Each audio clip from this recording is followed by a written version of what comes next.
He's really making a big deal. Mauricio Sulaiman, the WBC, recently put out a statement, where he's making a big deal about the recognition, the hierarchy, and everything that goes along with his franchise champions. And if you probably heard me speak on it previous time before, I was pretty much saying like, growing up in boxing, we have what is considered the super title holders. We have the structure, you know what I'm saying? The format, the protocol on which we have been acclimated to for quite some time, right? Well, each and every other, 2 or 3 weeks, something come out different about this franchise belt and what it represents to the fighters. And right now, I want to kind of touch bases on this article that was out here on the interview Mauricio did. I'm kind of explaining his franchise belt ranking structure when it comes to the former WBC super title holder or whatever. Now they're making it seem like that the franchise belt is the super title holder, and then the WBC belt is somewhat like either the secondary belt, the regular, or still a world title, but the regular belt. That's you see that in many other organizations, that you have these belts that are placed in a ranking system, and it still recognized that particular fighter as holding a belt. But in this particular facet, the lightweight division, it means a lot more right now. The reason being is that you have a fight that's going to take place on free TV at the end of this week, October 17th. You have Vasily Lomachenko facing Teofimo Lopez, and it's a huge fight. It's a very big fight, man. I'm happy it's going down. I'm glad that both parties and teams was able to link it all together, and we have two of the best fighters in the lightweight division going down. Now, in a recent article on Boxing Things, Sulaiman said Lomachenko is a WBC lightweight champion. What that means is he's a WBC priority when it comes to what used to be the super belt holder of the world. He's recognized globally. He is the world champion of the WBC franchise at lightweight division. He is the global recognized WBC champion. It says that is the official stance by the WBC, World Boxing Council, confirming that its reigning 135-pound titleist Devin Haney will not factor into the equation. Instead, Vasily Lomachenko, the WBA and WBO belts, along with designation as the WBC franchise champion, remains the sanctioning body, recognized true champion. So they're recognizing Lomachenko as the true WBC champion. That's not to negate or devalue or, decompress the notoriety that comes along with, Devin's holding the belt he's holding. But if it's coming down from the president, word is born. They're going to keep pushing this narrative. They're going to keep pushing this format, and they're going to implement it into their bylaws, their regulations soon enough. And it's going to start picking up steam from what I'm saying. It's going to start becoming legit. It's already legit right now. As much as I don't like it, the franchise green panty title, it's becoming legitimate, especially once this fight is over with. Now, it says the WBA and the WBO belts, along with the designation as the WBC franchise champion, remains the sanctioning body's recognized true champ heading into this highly anticipated showdown with IBF titleist Teofimo Lopez, 15-0, 12 knockouts, this Saturday, live on MGM. It also goes on to quote, say, this Saturday is the biggest fight of the year, particularly in relation to the state of the world, Mauricio Sulaiman said. Noted during a Zoom conference call with the various media members, we are proud to have this event with all the champions on the line. All the championship belts are on the line. The concept of the franchise champion is to be presented to various fighters who have specific set of attributions, and this is where it gets a little fuzzy for me, you know what I'm saying? attributions like Canelo, Saul Alvarez, and Lomachenko. Before I move on, the one similarity that both Lomachenko and Saul Alvarez has is that they have been able to achieve championship status in multiple divisions. Moving on, they have been fighting in several weight classes. The franchise designation with Lomachenko permitted him to have the fight with Teofimo Lopez. That's basically saying, he didn't have to fight any type of mandatory right now. He can select the next champion for a unification bout or undisputed, which pretty much dilutes any other factor that one may put into equation if it wasn't in this facet. But it is. He can make that choice. You say confusion over such a destination and not a physical title being at stake this weekend stems from the original concept that such status is non-transferable. Non-transferable. When they basically said that the franchise belt was non-transferable, and basically the owner of that particular franchise belt, if they lose it, the belt is not transferable to the winner. That was one of the stipulations, or that was one of the perks, so to speak, that you have, the benefits as being franchise champion. Also became the first WBC franchise champion upon the official rollout last June. That being Alvarez, and then Lomachenko being named such upon request last October. And we all know he fought Luke Campbell for the vacant title. Even fighting for a vacant title, it has different mandatory restrictions. You know what I'm saying? It has different mandatory restrictions. If you fight somebody for the vacant WBC title, and the time it has for you to basically fight the number one guy that's there, the number one contender, they have a different timeline on it. He said Lomachenko is the WBC Lightweight champion, confirmed Sulaiman. He won the petition for the franchise designation. Your franchise is put above any champion in the lightweight category. So Lomachenko is in fact champion with special attributes. He also have to face the mandatories that normally come when you win. He doesn't have to face the mandatories that normally come with you win a vacant title. Come with the win of a vacant title. He was named franchise and could go ahead and make the fight with Teofimo Lopez. So basically what they're saying, they recognize him as the WBC champion, and the belt that Devin Haney has very minimal value. It doesn't mean it has zero value. It has minimal value to the the superiority of it. Sports Talk with TJ, what's good? Salute to you, bro. And that's what they're looking at right now. Like, it's a lot of talk that's going on that's not going to change the game. Let's be honest. Let's talk about this shit. If the president of the WBC is basically putting it out there that the franchise belt holders will be able to make the decisions, then there's no need. It's no matter how much bark you kick off the tree, it ain't falling. You might put some damage up in there. You know what I'm saying? You try to kick it with your shin, you might lose a leg. But the only thing I'm telling you, it don't matter what you kick and scream, nothing's gonna change except the aesthetics of it, and it's not gonna move a damn thing. This franchise belt is being pushed by the president, and it's only a matter of time before it starts to basically be delegated to other fighters in different divisions.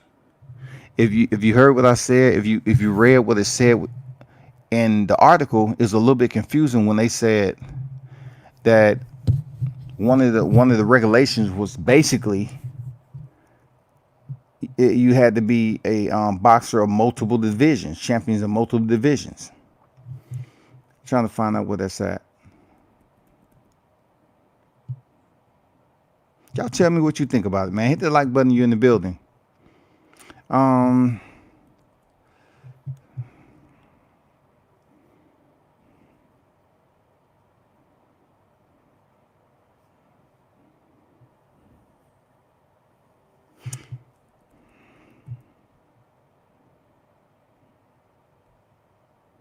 Despite the physical transferring of the title, there remains a class system in place in the terms of recognition.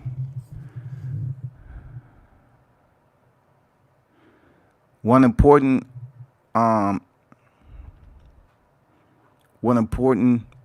paragraph to read is Lomachenko is the WBC Lightweight champion, confirmed Sulaiman. He won a petition for the franchise designation.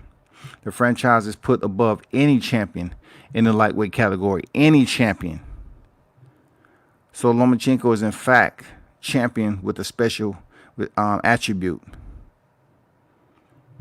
So I put it like this, people. It's going down this weekend.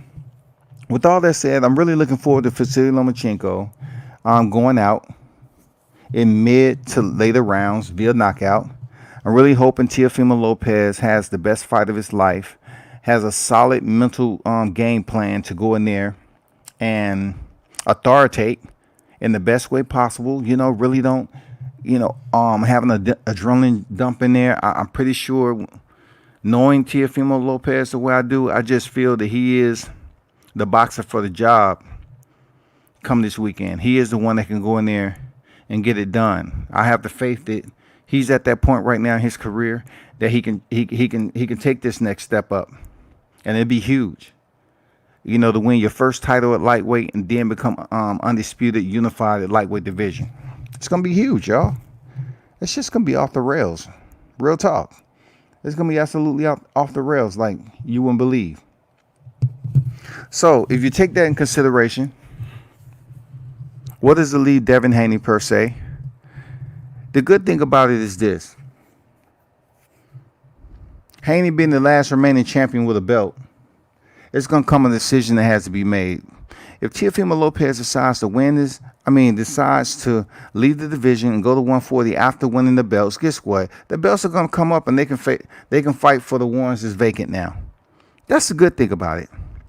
If Teofimo Lopez decides to move up and vacate the titles, then of course they're going to open up different title bouts for fighters to fight for the vacant title, just like when, Mikey Garcia was in there.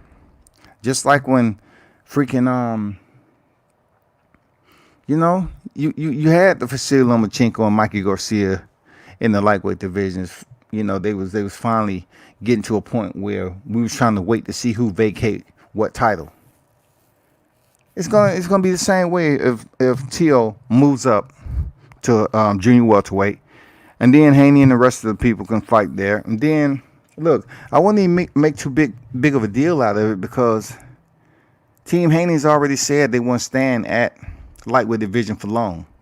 So if you're not standing there, pick up another strap if you want to unify the division, and build your mantle, build your chest plate, put that medal on there, and then move up to 40 and start making the bigger checks. There's no need to really stay down here too long at the bus stop when your whole entire career is mobile right now. You're moving. You're not on decline. You're moving up. So, damn, we got a huge one today. Look, this week. We got a huge one, and it's on free TV. It's on free TV. People, you can't get any better than that. This shit is on free motherfucking TV. Yes, man. We get to talk, communicate.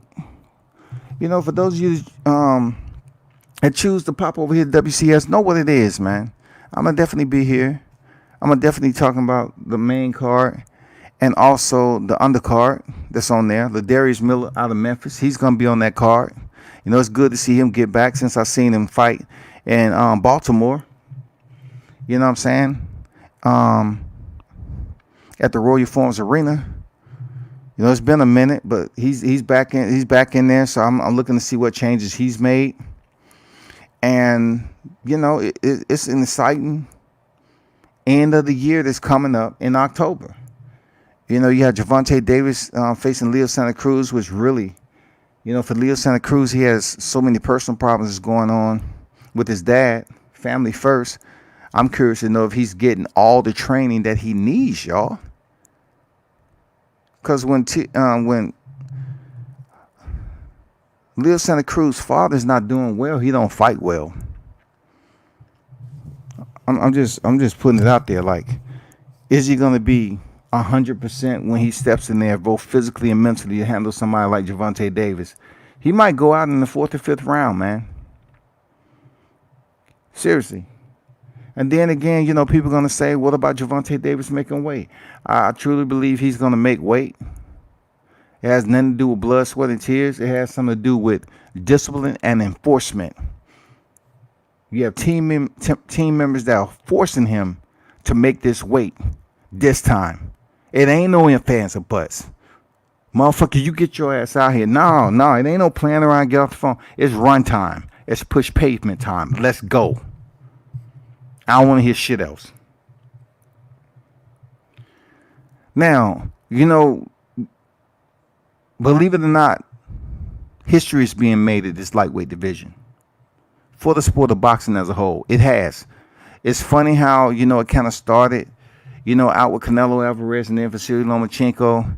Now it really is picking up with Vasily Lomachenko. He's the only one that has been able to basically utilize that belt, which indeed has a vague standard operating procedure and paperwork on it.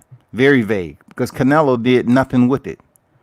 But for the lightweight division, it changes the game, because you had Lomachenko fight for the vacant WBC and then turn around and petitions to become franchise. He gets it. Now, not only is he the franchise belt holder, but the first time he actually stepped in there to fight, he's fighting basically for the unified titles, and also a unified title will be presented to Teofimo Lopez if he's indeed the winner. So this is the only true action that we've seen from the franchise benefit right now. You know what I'm saying? This is the only one. Because before he was saying, okay, it's non-transferable. If the fighter who has it loses, then it doesn't transfer over to the loser. Fact. So really, lightweight division offering Teofimo Lopez a franchise belt is, it's basically changing the structure. It's changing the curriculum of the way the belt system is being ran. And it's starting right here in the nesting bed of the lightweight division. Do I like it? It's one of those deals where I reported that my take on it was very limited, a minuscule type of attention that I choose to pay to it. But then again, from the media standpoint, I have to basically light the bulb up just a little bit and say, you know what? I understand where they're going with this, and it's being pushed by the president. Then I'm not going to waste my oxygen criticizing it every time when it keeps on getting bigger and bigger and bigger. And it starts to bloviate, it starts to turn into, something on a grander scale without the history behind it. I believe the franchise belt is going to be that belt. The question is, they're saying that the winner between Lomachenko and Teo are indeed the undisputed lightweight champion. No ifs, ands, or buts about it. So me and my colleagues was talking, and we was trying to discuss, like, okay, in books, will it go down as legitimate, undisputed? And we was kind of sitting, we was kind of talking for quite some time about the history of the regular WBC title and what the franchise belt has right now since it's been inserted into the hierarchy. Will that particular fighter who earns that franchise belt and now is considered undisputed be considered a legitimate validated in history?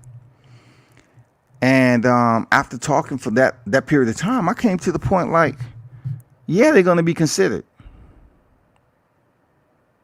They're going to be considered undisputed. Initially, I was like, fuck no, you got to go over there and fight Haney. Right? And then I say, no, I'm not looking back on it. This is where boxing is turning the page to a different chapter, whether people like it or not. Because if every story of a book was meant to be the same, the motherfuckers just stop at the cover. You know what I'm saying?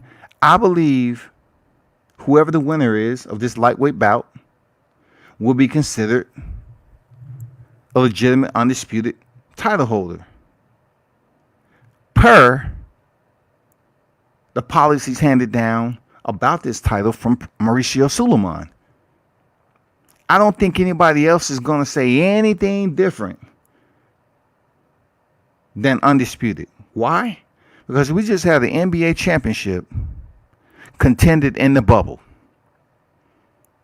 Now, that's the first time we've had an NBA championship contended in the bubble. You think them rings are going to be considered? You think when it comes down to how many championships those individuals have, you think people are going to say, oh, no, they just LeBron was just basically saying, he played in the bubble. It was too easy. The teams that could have did what they did in regular season, they might not have been there and all the other shit. I thought about that. I said, what about the championship ring that's won in the bubble?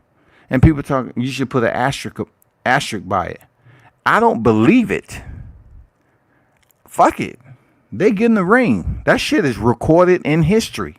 So if a NBA championship is recorded in history as legit, this franchise belt, this undisputed title holder is going to be recorded in history as undisputed.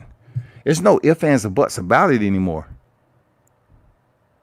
I just had to read and get some other opinions and do some research and say, how do I understand the franchise belt? Do I continue to excoriate it? Vilipend the fact of what does it truly mean? Does it have any preface? Does it have any value to it when it comes to what we've known in boxing with that WBA world title? And hearing them saying that, the franchise belt holder is the man. He is the WBC Lightweight champion, period. That's who the WBC Lightweight champion is. That's what they were saying. So we talking and talking. And more people are looking at this franchise belt as being an enforceable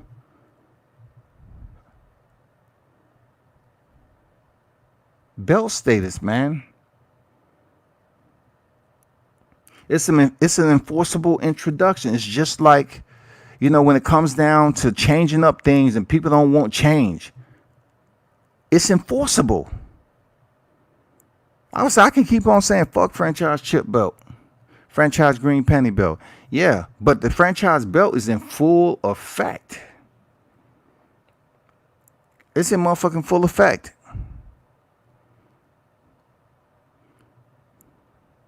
Because I look at the NBA title same way. Boom. Whoever wins a championship in this bubble, it is legit. It's recorded as legit. They're going to get rings. So being we have all these titles in boxing, why continue to argue about the franchise belt when it's going down? It's written in the boxing annals. It's written. Boxing King Archives. What's good? World Comeback Sports. Is Fury Wilder officially canceled? Both Team Wilder and Fury both saying two different things. A good question. Salute the Boxing King Archives in the house. But that's what I got to say about the lightweight. I'll get back to it. But, I'll answer your question, man. Because that's what I do. Now, I was talking to, I hit somebody up, Team Bomb Squad, got some info because I was telling some people that was hitting me up this weekend that they were saying, oh, man, your boy canceled. Deontay Wilder is canceled. Fury is canceled. He's going to fight this place. He's going to be fighting that. I said, did you see the contract ripped up? Did you see the contract? Did you hear anything from Team Wilder? Do you hear anything from Shelly Finkel? Did you hear anything mainstream media-wise in the U.S. footprint of media to say, okay, Deontay Wilder, Tyson Fury trilogy is absolutely off? Has it been canceled? And if it has been canceled, what fight is in its place? This you have to take into consideration, people, when you hear this shit. First of all, the source and where it's coming from. Is it a UK overseas paper, or is it somewhere over here at USPN, CNN, ABC, NBC, Boxing Scene, Boxing 24, any other big Second of all, are you seeing any other outlets, the media segues on YouTube speaking on it? So the first time it came out, it was from that overseas paper, and I was telling these people, I say they love to come out with a pretentious narrative or a prevaricated narrative to draw an attention to people to make them lean one way, and that's what they did with the Fury Wilder. They was basically saying it's over, done, because they want to make room for Fury to face this person.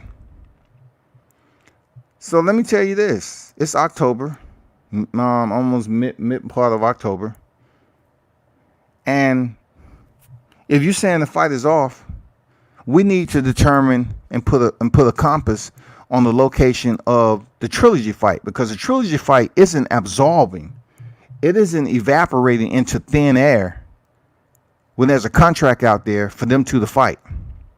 Now we all know he has a certain period of time to fight Tyson Fury. He lost. Hold on, y'all. Hello. Hey, okay. Let me. He hasn't hit me back. He said he was driving. He was gonna drop me some info. He haven't hit me back. But let me hit you right back. I'm fixing my son, so I'm gonna hit you back in like 5 minutes. All right.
You know, he should get it right sooner or later when it comes down to it.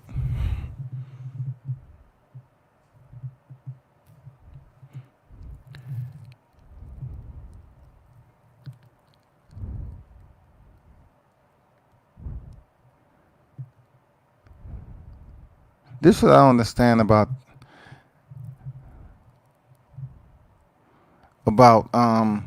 you know, there's been rumors out there with Manny Pacquiao and Mikey Garcia potentially throwing down, which for Mikey Garcia to be a good fight for him, because I seriously see him defeating Manny Pacquiao at his age. I do. I know a lot of people say, you know, Manny Pacquiao's too fast. You know, we get the Manny Pacquiao to fought Keith Thurman. And you might get the Manny Pacquiao to fought Keith Thurman. But Keith Thurman ain't Mikey Garcia on that night. Mikey Garcia is not Keith Thurman on that night. You're not going to see Mikey Garcia coming in and act a fool. He's going in there and trying to win his 5th division title so he can be in a class of his own again, you know, with the big dogs. He's already 4th division. He wants that 5th division. Now, if indeed he defeats Manny Pacquiao, then it potentially may set up a fight in 2021 with Terrence Crawford. Or once Errol Spence comes off, people are deeming him to win against Danny Garcia. He may fight Manny Pacquiao for the check and the belt. That means he come in just like what we're seeing a lot of in these divisions. He will have the WBC IBF and the WBA. So if indeed Terrence Crawford fight potentially is happening,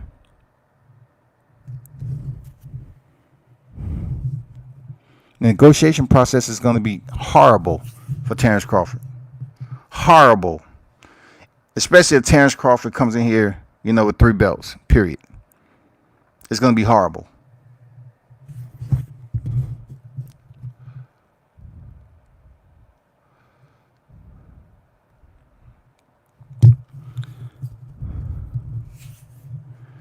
But I really had high hopes for the welterweight division to get it underway, and so we can kind of determine, you know, what's going on with that as far as the big fights for the end of the year. Which, yeah, we have Errol Spence.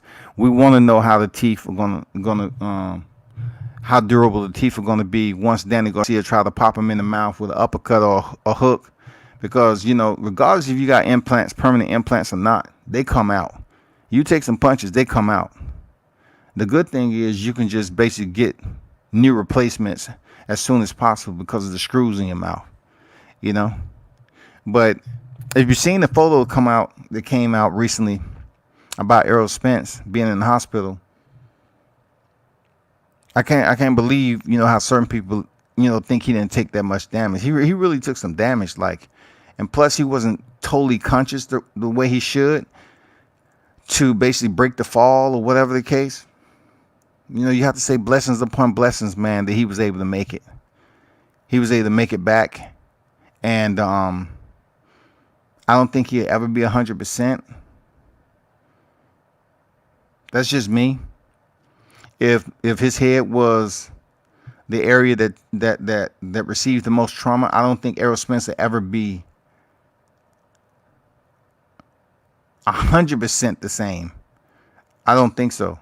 And I think in that is probably something that happened with his shoulders. Or, you know, they say he just had soft tissue damage. Well, guess what? Soft tissue damage can be torn ligaments, tendons, whatever you want to call it. And we know the fact that you can find a cadaver to heal all that shit up and get a surgeon. But it doesn't mean it's going to freaking be pain-free. So that's a curiosity I have with Errol Spence. Can he box? Is he sparring pain-free? That's my question. Can he do it? Can he go in there and get hit and touched up by Mikey Garcia and still pull out the win? A lot of me say he couldn't. You know, he can. A lot of me is, man. I give him his props. A lot of me is wishing Spence nothing but the best coming back out of his hiatus and to face Danny Garcia, who's a tough fighter. But Danny Garcia might grow old in the ring too, man. Come think about it. He might grow old in the ring. So we'll see. how that all plays out. But tomorrow, don't forget at 12 p.m., man, I'm interviewing Charles Conwell. Yes, he just finished his fight with Wendy Toussaint. He took the man's O, but over top of that, I'm gonna have to commend him for putting on a solid technical mastery of his game plan that night.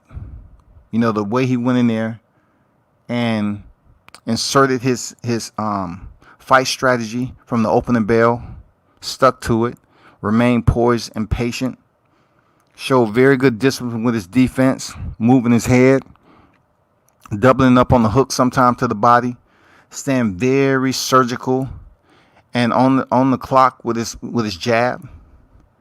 And, you know, for a good time there, he just had Wendy standing up and down, not really moving his head, just trying to find a way to counter him in the early rounds. But Conwell made superb adjustments, and he was able to earn the knockout. He was able to allow the knockout to come to him. So he ended up dropping him with that right uppercut. Stick it! He got that right uppercut in there, and believe me, it was a thing of beauty. Dropped into one knee, and he didn't make the count. So he improves to 13-0, man, 10 knockouts. That's what it's about. I was looking forward to seeing Isaiah Steen fight on there, but he'll be back on there sooner or later. He'll be back on there. Real talk. And I wanted to say this about the Deontay Wilder situation. Y'all have to understand that the media overseas or across the pond do not operate on the same rules as the media over here reporting on fighters in different situations as far as sports, right? So they can put some stuff out on, you know, social media online that's absolutely false. But a lot of U.S. media will run with it. You know, just it's a ploy for them to try to get the champ to talk, in my opinion.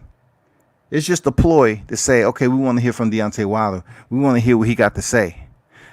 So we put out some false narratives out here. You know, make it seem like it's pseudology. Maybe Team Deontay Wilder have a presser and say, you know what, we got to clear this shit. They trying to fuck with me. They trying to sit up here and say the fight is over. The fight is not over. Shelly Finkel confirmed it, and WBC confirmed it. If WBC confirmed it, please, no more mainstream media, new media report that the fight is off just so you can get 500,000-600,000 views, man. Just have integrity and let that shit ride. And in the next coming month, guess what? We're going to hear more. We're going to hear more about that shit. But not right now. Not right now.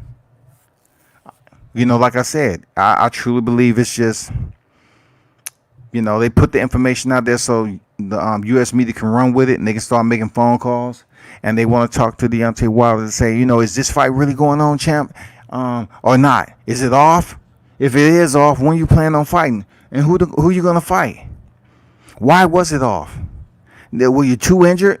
Were you not able to? Are you spooked? They're going to say anything and everything. What's going on? Dion Washington in the building. Salute to you, man. Ohio Runs Boxing in the house, man. Thank you, my brother. As always, salute to you. Appreciate your support, man. Y'all be sure to check out how you run boxing. Always doing big things. You know what I'm saying? Got his own, you know, the old school. He got his own style about him. You know, I was about to say swag, but swag is totally antiquated right now. So I'm just going to say, hey, the man got his own taste to the boxing game, the way he do business. So, man, y'all make sure y'all support Ohio Run Boxing. And Ohio Run Boxing, Marcus, I'm going to be up your way in a couple of weeks. I'm just letting you know. I'm going to do some dealing with boxing. I got to talk to some people. Shout out to Dion Washington in the building.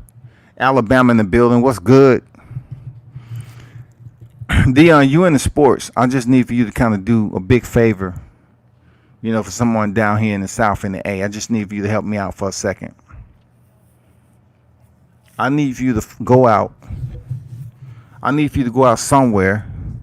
I know y'all have football up there in Bama, but I need for you to somehow recruit enough quality players, football players, okay? Football players.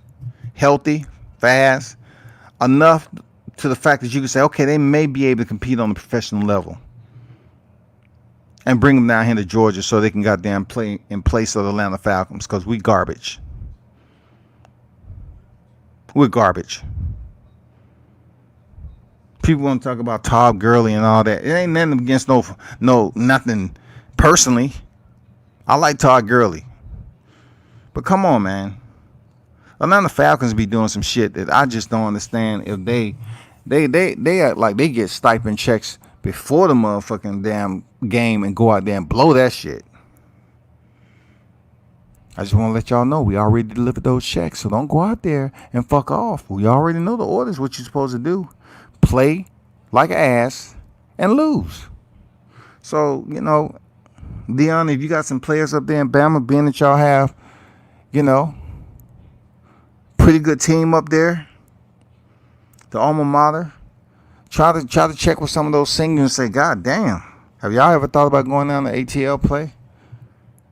Crack Matt Ryan over the head, have him in the locker room for the whole game. Just go out there and win one game. One good, solid motherfucking game. We lose for fun. The way we lose is just like breathing. Maybe them cats should goddamn play football, holding their breath the entire time. Maybe they have a little bit more damn energy to their body. I don't know.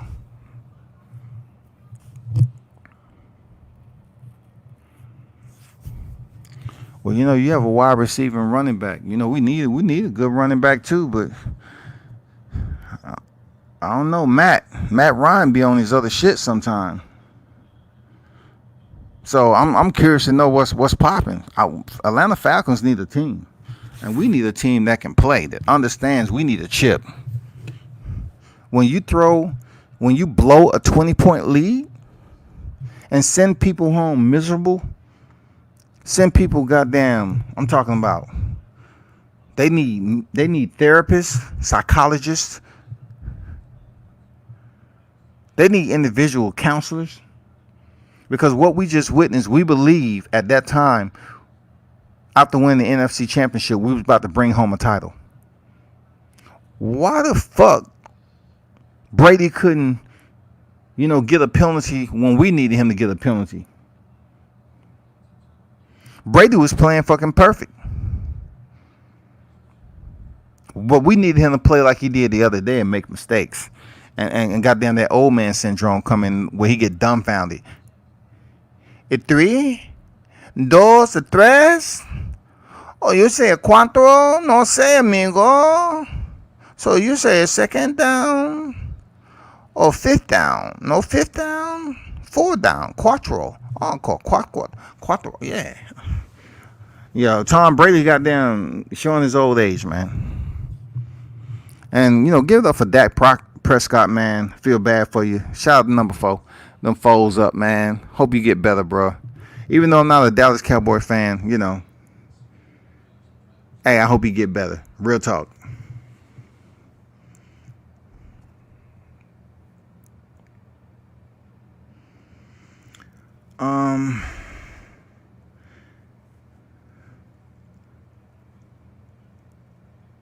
Z, what you talking about? Oh, football, false advertisement. What are you saying? I'm just switching up the subject just for a minute. Because I can. Appreciate you stopping through there, Z. For real. Salute to you. This is my first time back in like 4 days. So really, I wanted to come on and talk about, what I did earlier about the Fury Wilder trilogy. I heard it from the camp themselves. The fight is on. And also the WBC president put it out that it's indeed still popping. It's greenlit. Dion said, I got $250 on Teofimo Saturday night. Yeah, my money's on Tio also. My money's on Teofimo Lopez. This is gonna be a turn up weekend for fights, man. It's according to who goes to what You know, it's gonna be a turn up. This is free TV, man, so it's gonna be hype. You know, you really don't have to come out the pocket at all. You don't have to do shit.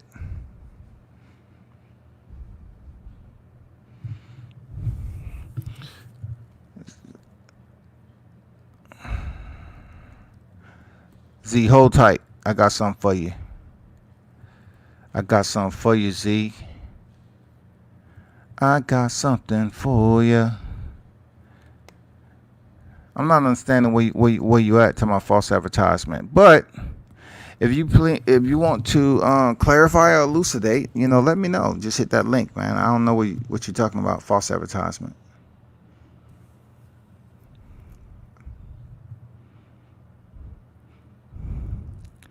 Let me ask y'all this that's in the live chat. Do you believe that the winner of Lomachenko Tiafimo will be legitimized as the lightweight per the criteria that's handed down from the WBC president himself? Would y'all or will y'all respect the winner enough to say, you know what, they're bona fide, undisputed, and they get to make any decision they choose to next?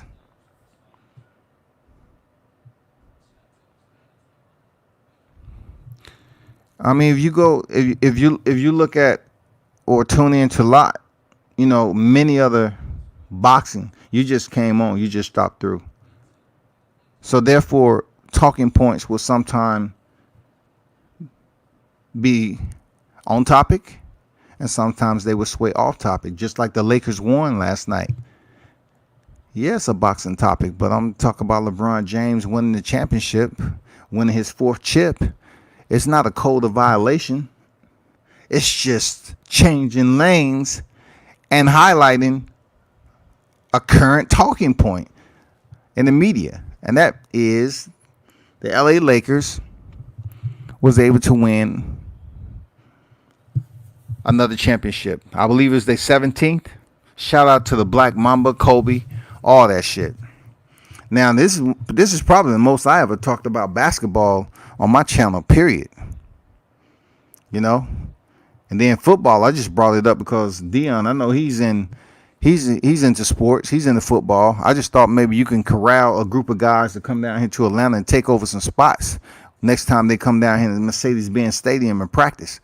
We need some other guys losing their job. We need some fresh legs, you know, that's ready to come in here and get these wins and take us back to the bowl. That's what we need to do. Line killer in the building. What's good? What's good? What's good?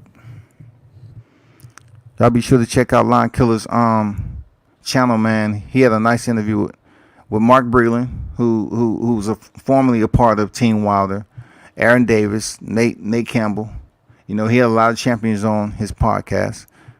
Superb podcast yesterday. You can hear a lot of things, you know, Mark Breland talk about when it comes to boxing. You know, training and all that. So go check out the podcast, man. Like it. Hit the thumbs up button. You know what it is, man. Quality content. Z, it's all good, bro. Man, come on. Come on, man. It's all good.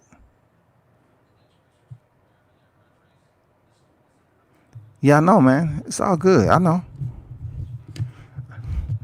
Y'all be turning up over there, man. Shoot, y'all be turning up over there for real. Shout out to Punch Drunk Boxing, man. He be doing the damn thing. He just had an interview with Lee, the guy who's on ESPN Top Rank that knocked out Brian Williams. I mean, it was a brutal knockout only because the referee allowed the guy to take the count twice. The second knockdown, I thought he was dead. I'm not gonna lie. When Lee freaking hit that guy a third time and he fell out on the front rope, I thought we had another Maxim Dadashev. I truly believe that guy was done because the shots he was taking, in my opinion, initially, I say, okay, that was okay. He got up, and then the second would look worse. When Lee moved in the third time, he moved in with conviction. And Williams hit that damn apron. Head bounced off the apron. You know, I thought we was looking at somebody that was about to be gone, man. Seriously.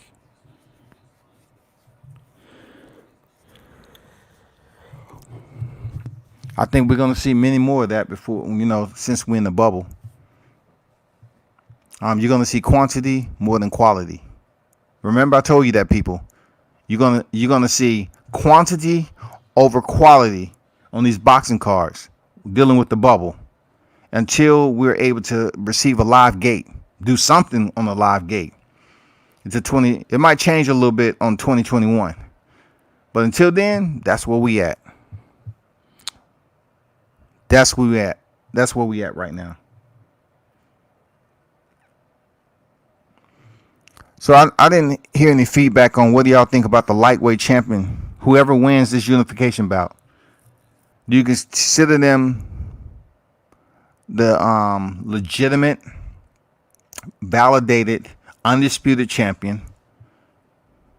Or do you agree with what Mauricio Sulaiman said, that, whoever has the franchise, that is the belt that's going to be recognized globally, not the one that Devin Haney has? So what's your thought process on that, people? I just want to know. I'm just curious. I'm just trying to get some education from some hardcore, boxing heads down here. I just want to know what's your take on that. Also, I want to know, do you believe that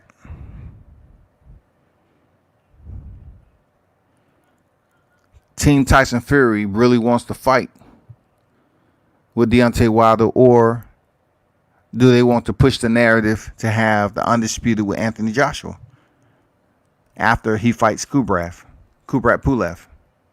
Either way, Deontay Wilder is in a contract agreement. There's nothing they can do about it. People need to understand there's nothing you can do about it. You can put up all the scenarios all you want, but when it comes to contractual agreement, it's nothing that can be done. Period. Okay, Z said Devin is an email champ. No one takes him serious, and whatever the WBA says goes. We know who's the real champ is. My bad, 2-time email champ. Damn, Z going hard. Well, hey, that's usually what happens over there. Y'all go hard, man. I mean, I respect. Y'all go hard for the comments. For real, they don't hold back. I ain't gonna lie to you, dog. It's freaking Tuesday right there. He said, I'm gonna open up Tuesday. He said he's a 2-time email champ. Damn. To be honest, I look at it like I still respect the WBC belt because it has history to it. It's legit. You know what I'm saying? No matter how you got it, he's not the first. I can understand if he was Canelo, he was the first to receive the franchise belt. So it really has nothing to it except prestige coming from the president. That's not the case with Devin Haney. Devin Haney received his belt promotion-wise, just like Teixeira received his WBO belt at junior middleweight. The same way freaking Lennox Lewis was raised. The same way that Devin Haney was raised. That's how I look at it. But we living in life this time where people will say, shoot, email, goddammit. They dropped it in the inbox. I still think of it as a legitimate title, but I'm definitely not going to keep on going in about, what's legitimate about that title and what ain't. Team Haney's going to have to figure that out.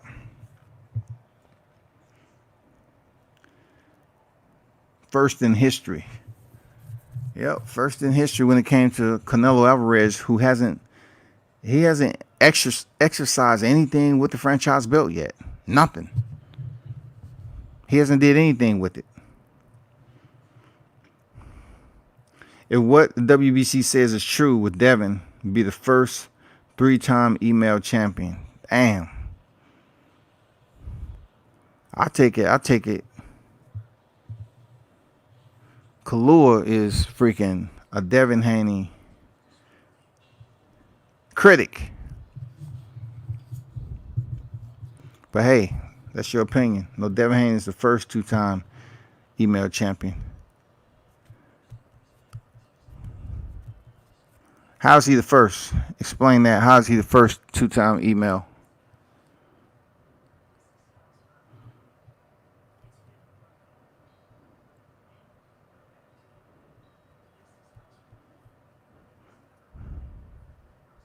How is he the first two-time email champion? I'll wait on you to answer that. I'm just trying to figure out. Unless you're talking about the interim.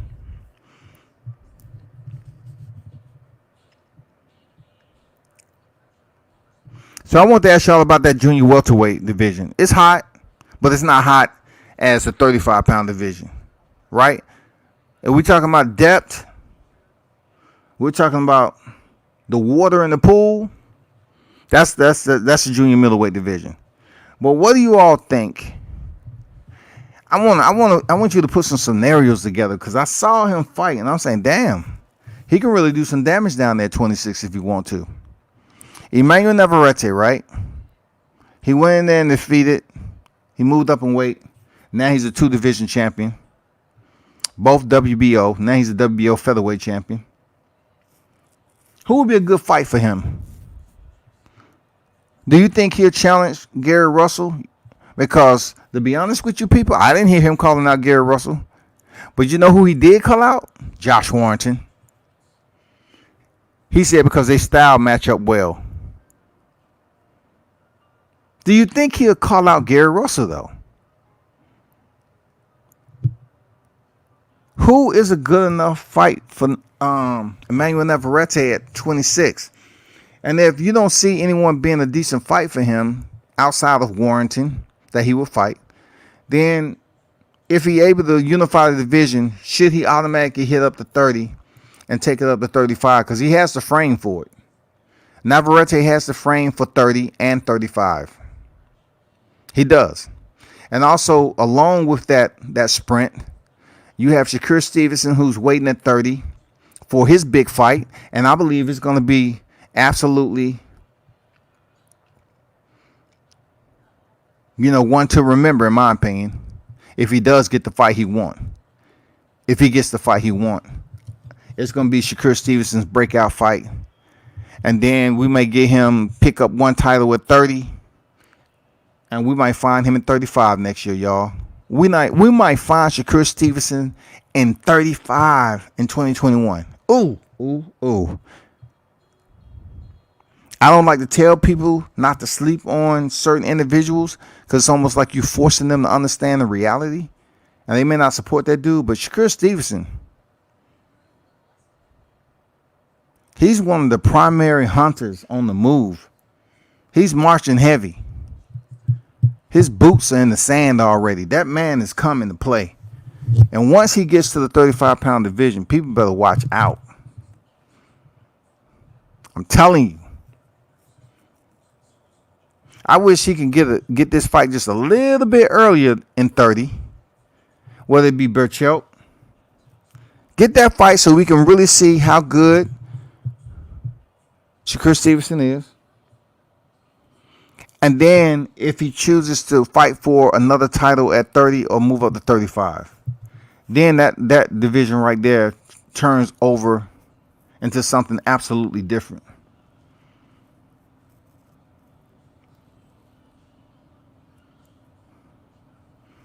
That diamond flickers a lot more than it is right now. If Shakur Stevens was in that division. Because I know what he's going to do. He's going to go out there and call out everybody. And you're going to find the ones who really want to fight Shakur Stevenson and the ones that don't. He got stripped of the belt, then got it emailed again. Who else has had won the belt twice by email? Damn. They say the president is setting... Basically, you're trying to say the president, Mauricio Sulaiman, is setting Devin Haney up for failure because he keep on extracting his privilege, you know what I'm saying, his ranking, and then giving it back to him and stripping it again and giving it back to him. If I was Team Devin Haney, I will fight Gamboa, see if, what's the next fight you want, if it's a champion, or if you get the name fight from Teofimo Lopez. If not, just fight for a vacant title and then move up to 40.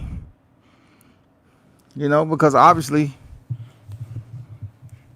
if Lomachenko didn't want to fight you the first time, Lomachenko, if he wins, I don't think he's going to give Devin Haney a shot at all those titles.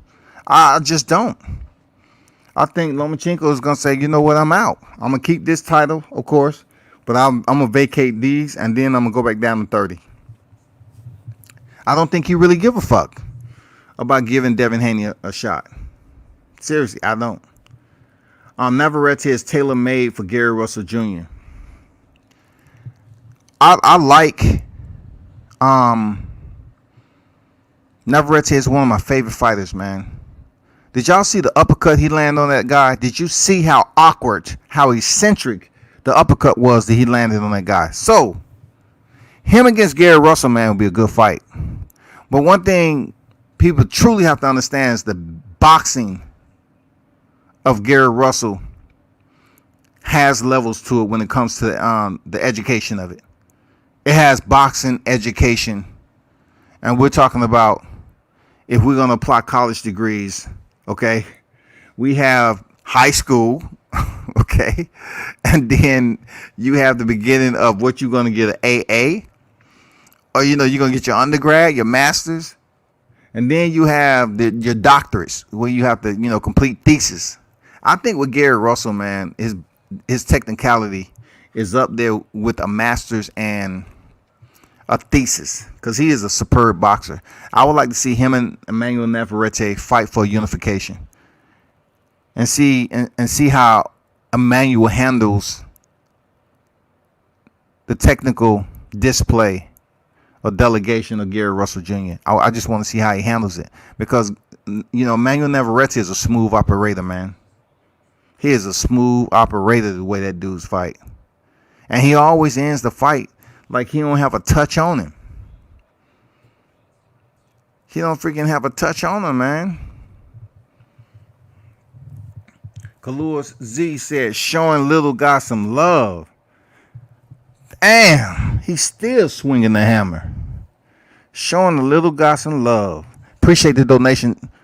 Thank you for showing up on the channel, though, Kalua Z. Real talk. Salute to you.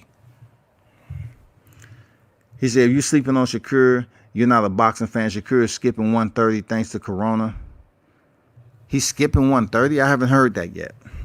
I haven't heard that yet. But I think he wants that Burchelt fight really, really bad, because people think he will get fucked up in that fight. And he want to show that he will outbox and make it look easy. So I'm really hoping he take the winner. And that's fucked up too, because Valdez is the one that's fighting him, and many think that Valdez will not beat Burchelt. But if Burchelt win, Shakur Stevenson next, man, absolutely. Devin ain't getting T.O. or Loma. I don't think so, man. I don't think they're spending that time to take another fight. I think it's going to be better, and from what I'm hearing from T.O.'s dad, they get the titles, they gone. They already the mandatory for freaking Ramirez. They out. I know it's boxing is business. You can't say it ain't business when you win the titles. Boxing is business. It's not freaking handing over gifts because it's getting near the end of the year and Christmas coming up. Nah, motherfucker move up to 140 and he's the number one. That's another big check. And then it also gives Teofimo the opportunity to move ahead, man, of those individuals is always going to be in the same division as him. So he can go out there and fight, win, get 2 titles. Shit. Whoever's coming up there from 35, they got work to do. They got work to do, man. Come on, man. You ain't going to be able to touch Teofimo Lopez. I'm telling you.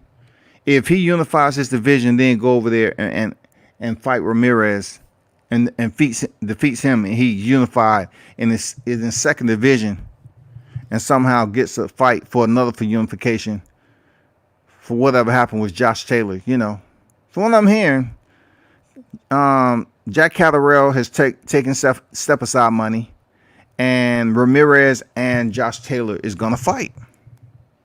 So of course you have the Regis Prograis is there. He's looking to get back in the title hunt. He's also talking about a mega fight with Adrian Broner. I don't know if that's a mega fight per se. You know, when you talk about the names, it'll be a good fight for the division. But like Gervonta Davis, can Adrian Broner make 140? Can Adrian Broner make 140, y'all? Do y'all believe, can Adrian Broner make 140? That'd be hard. Seriously. From the way I seen his stomach, it'll be hard. But he's disciplined. He's been around the game. He get back with Kevin Cunningham, get back in the boot camp. He should be able to do it, y'all. Yeah, can he make weight? I agree, Z. I agree. Can he make weight? He said Devin is stupid for not moving up first and striking first. That's a good point, man. I look at it that way too now. You know what I'm saying? At first I was saying, you know, Teofimo is going to be considered a duck. They're gonna vilify him once he moves up to the next division. And then I talked to his dad, and I understand where they're trying to go. 23 years old, they're trying to start making moves and doing shit from the front. So if the fighters that's here at 35 aren't moving as fast, they're going to have to come see Tio, especially if he's the champion. They're going to have to come see him. So, you know, Tio's trying to stay step above some of the bigger names in the 35-pound division right now. He wants to stay ahead of the game. So the only way to do that is progress. So he's able to progress and move up the other 40, pick up some belts before all the rest of the guys decide to move. Yeah, I got it. He said, I'm from Ohio, and I say no.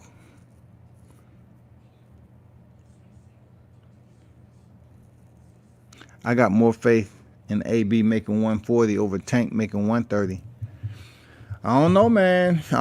Tank is going to make weight, man. Believe it. Tank is going to make weight. But I don't know about AB making 140. That's hard for me to fathom. You know, when Brian Custard asked him, you know, what is weight right now, he said, I'm not that big. You know, he said something like that. But that just to say, nah, you know, are you working out? He's like, you know, he didn't answer the question directly. When Brian Custard asked him, you know, what's his weight right now? Or I think he did answer that one. He said around 170 something. I could have sworn he said 170. I'm not sure. But we'll see, man. So, Marcus, you said you would like to see Adrian Broner fight Regis Prograis. I mean, stylistically, they mirror up nice. I think Adrian Broner has better defense, but the violin string that sounds the worst is, will Adrian Broner let his hands go? We heard that violin before. You know what I'm saying? Will he have the understanding from what the people want to see and what he needs to do to go ahead and win this fight, letting his hands go? That's what we need. Adrian would get the 2/5 at 140. Damn. What you mean 2/5?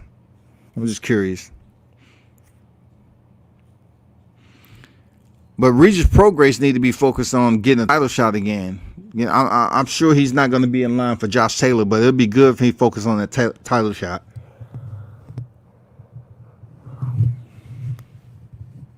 I want to see Teofimo versus Josh Taylor stylistically. Love it. Hell yeah. Man, that'll be a fire ass. Man, that fight will be fire. That shit'll be fire. Josh Taylor, Teofimo Lopez. Oh my God. That would be fire. That would be an absolute fire right there. Mano, that would be fire. Styles versus Styles, absolutely. And by that time, we should have a gate. If we even come close to seeing that fight, we should have a gate then. Hell yeah.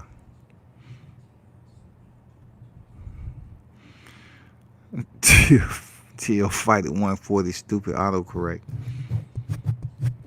Hey, I want to see T.O. go over there and do what he does at 140 and then potentially move up to 47. But I know they're going to take their time before they move up to 47, though. But I don't think it's going to take that long, especially if he's able to unify the division at 40 pretty expeditiously. That's all I'm saying.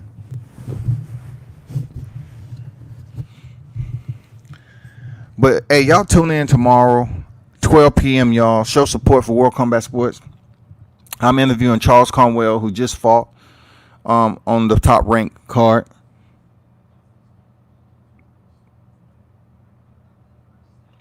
Check him out, man. He did a damn good job. You know, I'm dropping back in with him. You know, shout out to Soul City Boxing. They out of Toledo, Ohio. They over there, you know, by Ohio Runs Boxing. You know what I'm saying? So I will be talking to Charles Conwell tomorrow. And, you know, just get an assessment on how he felt in there. I do hear language. I do hear him echoing that he wants to fight a former champion. You know, begin to increase his competition to the more tougher, you know, names that's on the ranking ladder. So I don't blame him. He's trying to be better. So yeah, we're definitely gonna touch bases tomorrow at 12. I mean 1 p.m. 1 p.m. y'all. 1 p.m. Let me double check. 1 p.m. Eastern Standard Time.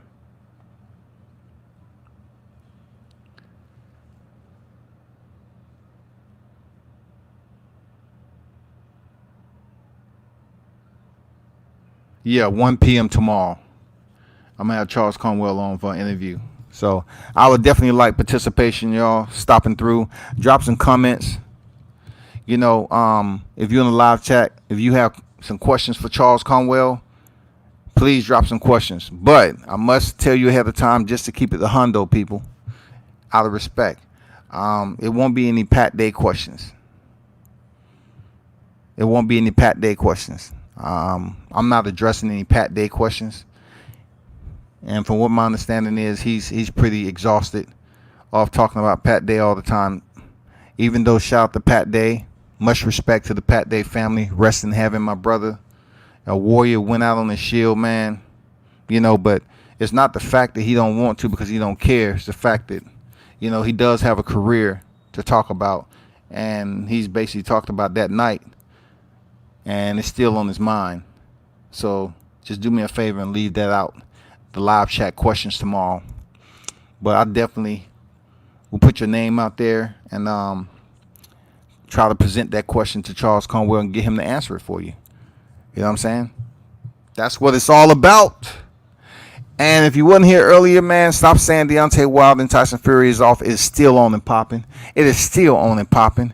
And we need to get that WBC belt so we can keep it moving and go over across the pond and fight Anthony Joshua for the undisputed. Everybody wants to see undisputed heavyweight title fight, Wilder versus Joshua. Period. Because I'm going to tell you, if Fury fight Joshua, it's going to be an easy go for Fury. Fury's going to make freaking Tyson, Fury's going to make Joshua look funny, goofy, all that shit. But yeah, stay tuned. The Deontay Wilder fight will probably take place in 2021 now for sure. Wilder Fury 3 will probably most definitely take place next year, 2021. AB would be the perfect tune-up fight for T.O. at 140. I think right now him and Junior, his dad, they're trying to take fights that build their resume and credentials, build up their Wall Street as fighters. They're trying to do it big. They're trying to stay ahead of the game and become a superstar. You know, a superstar prize fighter. You know? Hey, we'll see. You know, the next taxi cab driver might be Fury. You know what I'm saying? Kalua, that might be Fury. Shit. We need that taxi cab driver to pull back up, man. Leave the car running. Go in there and get that work from Wilder. Then, he goes in there. He got a warm car. Somebody can put him in the trunk if he's not able to walk on his own accord and drive him to the hospital. But that fight for sure is happening in 2021, unfortunately. Gervonta Davis, Leo Santa Cruz coming up on Halloween 31st of this month. That's not too far off on the horizon on the boxing schedule. So be sure to check that out too. I heard some promising news. This is going to be my last take today. I heard some promising news, people.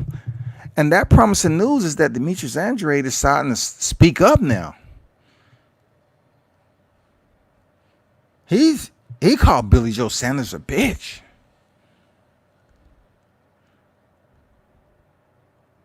He called Canelo Alvarez a bitch. I think he might have called Jamal Charlo a bitch.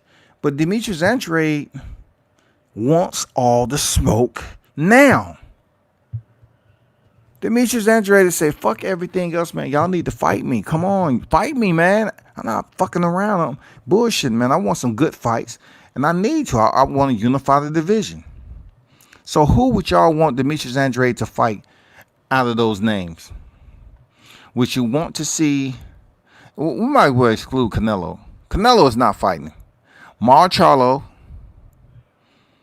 You know what I'm saying? Gennady Golovkin. The old man is still up there. Billy Joe Saunders, man. If he chooses to come back to 60. What is a matchup that y'all like to see first for Demetrius Andrade? Because he needs a credible opponent to get his name sparking out here in the media. Life, nightlife.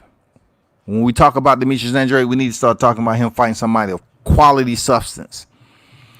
Not a freaking tomato can. Tank versus Leo would be lucky to sell 25K buys. Damn. But that shit's PPV though. So, PPV for Leo Santa Cruz with his Mexican backing. Gervonta Davis, well, he's going to be in Leo's backyard. Man, I think it's going to do more, man. I think it's going to be around... If anything, a 90-95, man. I got to put him up there. I just want to give him the benefit a little bit. Kalua, boys. He's goddamn Zorro up in this bitch. I got to call you Zorro, dog. You be slicing motherfuckers. Done. Only thing Dre good at is pulling out of fights. It's done. Yeah, that's why Jamal Charlo, that's why the Charlos blocked him, man. It's like, nope, you pulled out the fight, bro. You tried to request more money. We ain't playing that game with you no more. They basically blackballed him. Dre would be lucky to get Sergey. I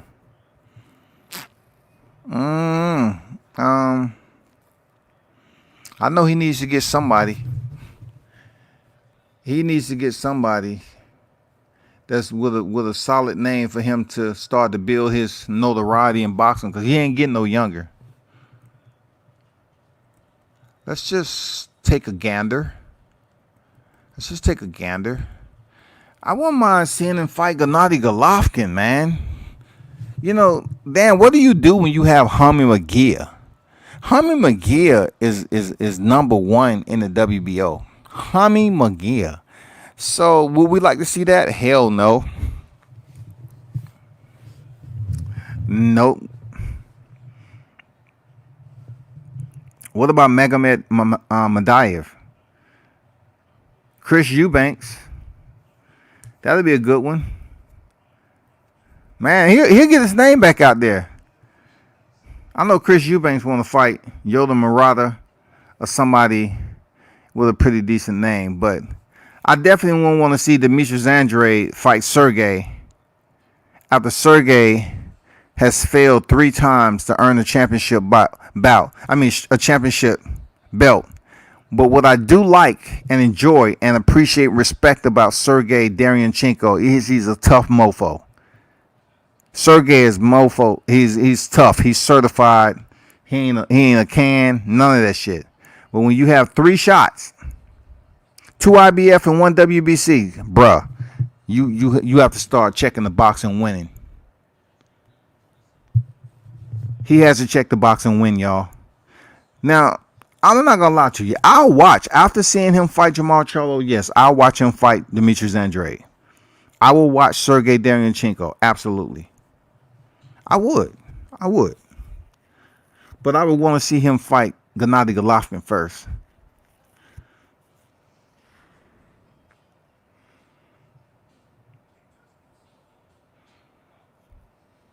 Yeah, I agree, Dion. You know, the Mexican fan base themselves put over freaking 25K easy. Easy. Yeah, I get it, man. Hype to beat. Salute to you. Thanks for dropping through, man. Andrade versus Charlo. I get it, man. But then Charlo's blackballing Andrade, man. All because he pulled out the fight the first time. They blackballing. They don't want to hear that shit no more. They mad. The Charlos feeling themselves again, dog. Mexicans don't follow Leo, but San Antonio is next door to where Leo's dad grew up at. So he's gonna have support. Leo is gonna have support in San Antonio. Guarantee that. Guarantee that. They're gonna support him. They're gonna cheer him on. Jamie versus Andrade. Kalua is an assassin. I'm just saying, man. You remind me of goddamn Zorro. Shit. Dre ain't getting Triple G. He ain't worth Triple G time. Yeah, Triple G definitely want the Canelo fight. We all know that.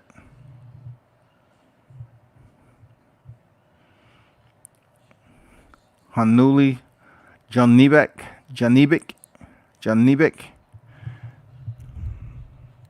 We'll see if that name even worthy to be in the ring. But yeah, I definitely gotta jump on here back in the early afternoon, y'all. I will definitely be back on here for late afternoon. And don't forget, one of the biggest mixed martial arts bouts is just like the Teofimo and Vasily Lomachenko. You have Khabib Nurmagomedov 28-0 facing Justin Gaethje. You know what I'm saying? It's going down this month, the 24th. It will be wild. But join me tomorrow, 1 o'clock p.m. Eastern Standard Time. I'm interviewing Charles Conwell. Everybody on here, shout out to you. Appreciate your love. You know, Dion Washington, Kalua Z, Ohio Run Boxing, Hype to Beast. They dropped through. You know. And